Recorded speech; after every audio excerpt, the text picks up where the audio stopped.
Today on the Growth Pod, we have Swire Ho. Welcome to the podcast. Thank you for having me here, Angela. I'm very excited. For people who don't know, you were born and raised in Hong Kong and you immigrated to Los Angeles in 1996. You speak Cantonese, Mandarin, and English. You are a trained sound engineer working at recording studios and entertainment agencies before you started your own firm, Hellman Production, in 2003. You and your team have produced attractive, personalized DVD and CD cases and custom merchandise like t-shirts, earning a SCORE award in 2009 for small business success. And you eventually grew so popular that you sold Hellman Productions in 2013, and now you focus exclusively on the promotional product industry. Today, you are going to be sharing how to build a customer retention program. So before we get started, can you share a little bit about why you're the expert on this topic? Why should we listen to you? Yeah, thank you for the warm introduction. It's always a good topic to discuss. As you are, the growth detective for helping clients, you know that the amount of work that it takes to acquire a new client, right? So we try a lot of things. We spend a lot of money to have the client through the door. But after they became customer, a lot of the company that I talk to spend actually no money on retaining those customers. So that's why I wanted to, to discuss the importance for having a customer retention program. Basically, it's just to keep your client happy, and then they became repeat customer, because it's always cheaper to get orders from a repeat customer than to acquire a new customer every single time. Absolutely. So with that, it tees off our topic really nicely. Can you share with us what is a customer retention program? It's basically steps that you keep them happy, you keep them engaged, because a lot of time when let's say we purchase a product and service, right? If the company don't reach out to us, we forget about who they are. So maybe the next time we come around to need something that, you as a company want to order, then I might look elsewhere. But, there are some companies who do a good way to reach out either by email or if they send us a physical branded product like the things that we do, then you actually turn your customer into fans. And in some rare instances, you can actually turn your customer into media advocates of your brand. Think about examples like a lot of people talk about how to use a digital camera, right? They don't get paid, but they go on YouTube, spend 30 minutes or longer just to teach you how to use a camera. Think about how you as a company can create program so that you can turn your paying customer into advocates of your brand. These will be, I use the words cheaper to do than to spend $1 million ads, to acquire customers. Yeah, absolutely. I think this is something that's so important for many businesses, but I know for me as a service-based business, when somebody's interacting with my brand, there's no physical thing that they can hold as a reminder of the time that they spent working with me. And so that's why I'm very excited to learn what you have to share today. So with that, what types of businesses do you think should implement a customer retention program? I think every single business that has customer, that's everyone, because it is difficult to acquire customer nowadays. It's competitive, right? No matter what industry that you're in, how good you think you are, you got to have competitor or a customer won't buy from you. If you don't give them a good experience, first of all, they will never come back. Or if you have horrible customer service, right? I'll never work with this company again.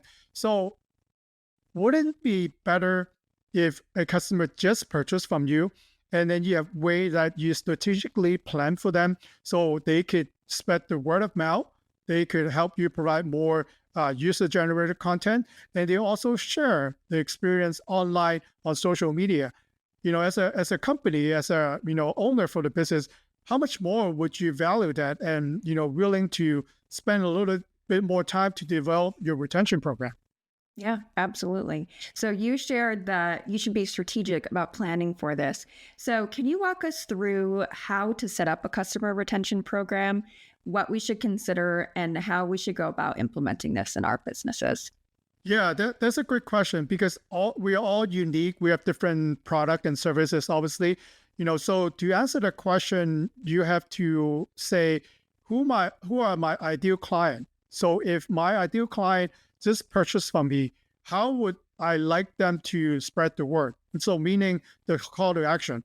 Do you want them to tell their friends? Do you want them to share on social media? Or do you want them just to engage, right? You might have an upgrade, right? So they just buy for the basic package.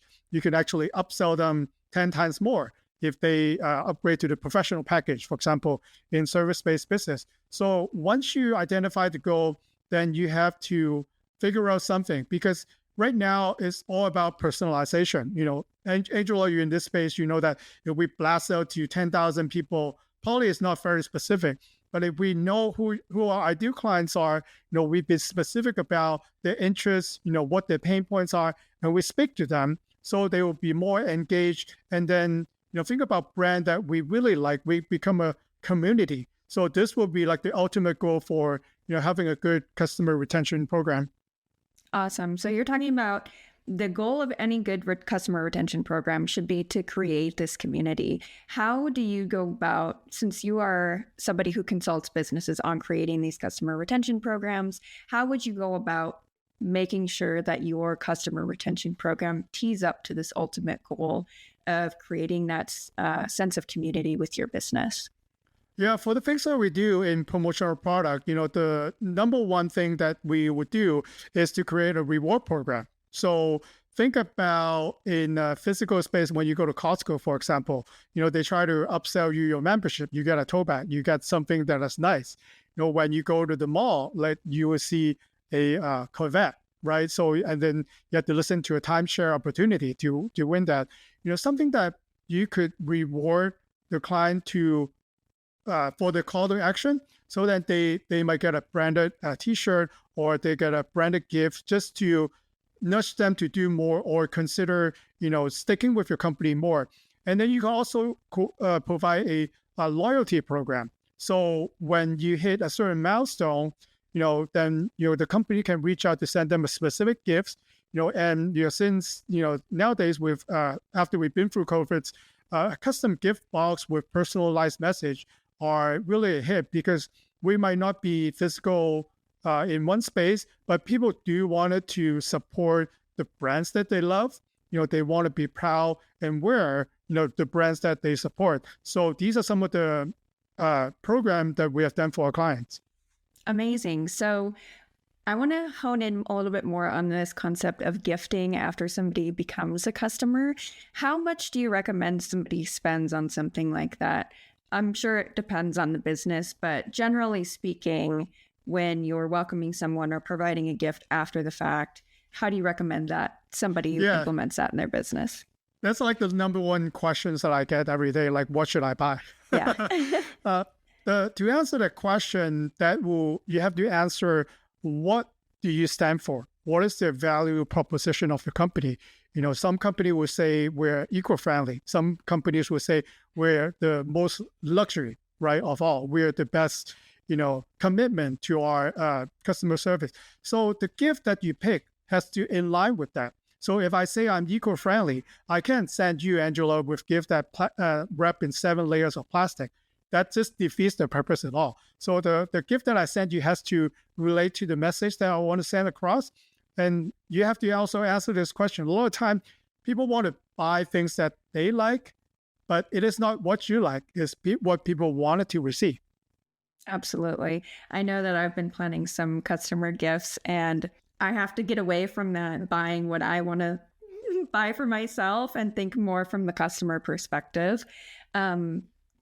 Building off of that, how often do you recommend that people provide these gifts after somebody becomes a customer? And when do you recommend that they provide them? Yeah, I think that's why we have the plan to begin with, because if you have developed a plan, so you just stick to the plan. So for example, it could be when you're prospecting, this is what you can do for business development. So while you're working on the job, if you're B2B, if you have longer cycles servicing the client, it could be within your certain milestone. And then after, they finish with your product. So if you're in sales, it would be nice for you to check in. How often do we get a thank you phone call from a company that we work with? Almost never. So if you not only do that, if you send a gift And if you craft your call to action the way that you want it, people will actually be surprised and then follow your call to action to give you the review that you're looking for, maybe pass on a few referrals for you, or even, we are a mini journalist and reporter right now with a cell phone. If we post on our social media, how many of our friends and colleagues will see the message that we just worked with, a company that we like, and then they spread the message on for you. A few years ago, I listened to a seminar. It says that how to double yourself without growing a single customer. I thought about that in the beginning. I was like, is it a scam? Like, how do you do that? If you are a company who are servicing a larger audience or a larger company, your product and services might not just be used for one department. You might be able to service multiple departments. The way to do that is, once you deliver good service and you have to check in with the client, make sure that they're happy. Sometimes they will give you concerns or things that you could improve on. And don't be like big company and deny that happening. If it is within your capability, fix it. And after they are happy, just ask this question: do you happen to know a colleague or friends that could use our product or services? Would you mind to make an introduction for me? And with that, I'm actually able to do that with one of my large clients. Not only I'm selling now to the marketing department, I'm talking to the sales department, the event department, the HR. So basically, everyone that could use my service just by asking for it. Yeah. So it sounds like there are many, many different opportunities to implement a customer retention program. And it can take many forms. It can be something like a loyalty program, it can be a thank you phone call, or it could be a gift. And so there's many ways to follow up with people in various price points, from free to a paid option. It also sounds like what you're saying is the intentionality behind the program is what's most important, not necessarily the dollar amount that you've spent. And at the end of the day, the goal of a retention program should be to, one, encourage your customers to remain customers. Two, it can also increase the order value or the average lifetime value of your customers.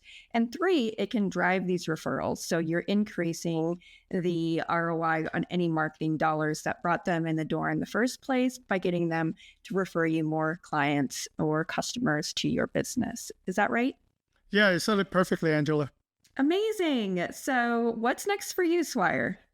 I would like to have more conversation, with listener who might be interested in finding out more, because you spend a lot of work, acquiring the client. Once they through the door, you should spend as much time and as much effort that you are available to keep them engaged and happy.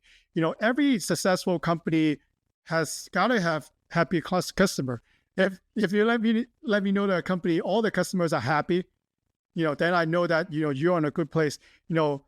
Company fails because they're not able to know what the customer wants. The trend will change always, but, it's our job as an entrepreneur, as a business owner, to find out what do our customer really wants. And by talking to them, by engaging with them, by, having a program to retention, so then you could keep a dialogue with them, you communicate with them, or they will share you the feedback, something that, a lot of us would pay a lot of time or money to hire a consulting firm just to survey a customer. Why don't just you call, a few of your good customer, what you have options out there. Why do you choose to work with us today? Then take notes and don't be denial. And if they mention something that you can fix, do that right away. Yeah, absolutely. And this is everything that you do in a day-to-day, as you help people identify areas in their business where they can implement these customer retention programs, and you help them implement that. And you're also known as the promo guy, right? Yeah. So I think it's always fun to give gifts, especially if you give them meaningful gifts that that they're going to wear. Think about when you go to a concert, Angela. So you pay a lot of money, right? You buy the t-shirt, but then I guarantee that you wear that next day. Then people ask you, who's that musician? If they don't know already, then you become the mini advocates and tell them all about it. That's why when we go to conference, we always, bring back, the goodies that we have. And then when our colleagues ask us, about our experience, then the most memorable experience will be told to the colleague. So you as a marketer or as an entrepreneur are able to create that narrative. So if they remember your tagline and if your promotional product and gifted product are clever, then it actually gets brand the awareness. The way that we use ROI is not is called return on impression.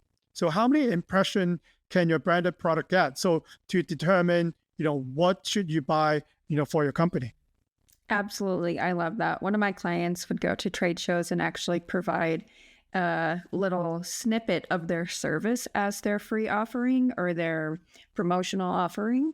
They would provide headshots. So, because they were a photo studio, it was super easy for them to send a couple photographers, take headshots, and then the people there had headshots to take back, and they could put them up on their work profile and show, how nice and professional their headshot is. And then that was a great way to dovetail into new business. Not only did they do headshots, but they did all sorts of different photography services. And so it gave them a nice in and a memorable way to connect with prospects at trade shows. So I love what you're saying about making sure that things are memorable, and not just going for maybe the easy route, like a cheap pen or something. So I love that. If somebody wants to get in touch with you so they can get your help building out a customer retention or a promotional program, where can they do that? Thank you. I love to network. So if you find me on LinkedIn, just search for the promo guy. It's all one word. If you wanted to look for a company, it's garudapromo.com.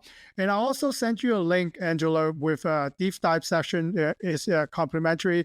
If your listener would like to find out more about individually how we could develop a program for better customer retention. Amazing. All of those links that you just mentioned will be in the show notes of this podcast episode. So if you're listening and you want to get in touch with Swire, you can just go right there and everything is there for you. Swire, thank you so much for joining us today. Thank you so much, Angela. Awesome. And thank you so much for listening to this episode of the Growth Pod. I look forward to seeing you in the next one. Hey, Angela here. My new book just came out and I want you to have it for free. The book is called Your Marketing Ecosystem: How Brands Can Market Less and Sell More. In the book, I break down the exact system I use to help my clients significantly reduce acquisition costs, improve their ad efficiency, find new high-growth marketing channels, and most importantly, create profitable marketing strategies. So if you're a small business owner looking to cut through the noise and invest in high-impact marketing channels, or a medium to large organization who wants to understand why your marketing is underperforming and how you can create a profitable marketing strategy, this book is for you. The strategies in this book have changed the profitability of my clients' marketing strategies, and I know they can do the same for you. To start implementing them in your business today for free, visit yourbrandevolved.com/free book. When you get the book, you're not only getting the exact roadmap that I use to create profitable ecosystems, but you're also getting access to the resource portal that I've put together as an exclusive gift for readers of the book. The portal has swipe files, tool and tech recommendations, and other resources designed to help you create a profitable marketing strategy. There's absolutely no cost for those resources. You get access to them when you get the book. So what are you waiting for? Visit yourbrandevolved.com/free book and get your copy today for free.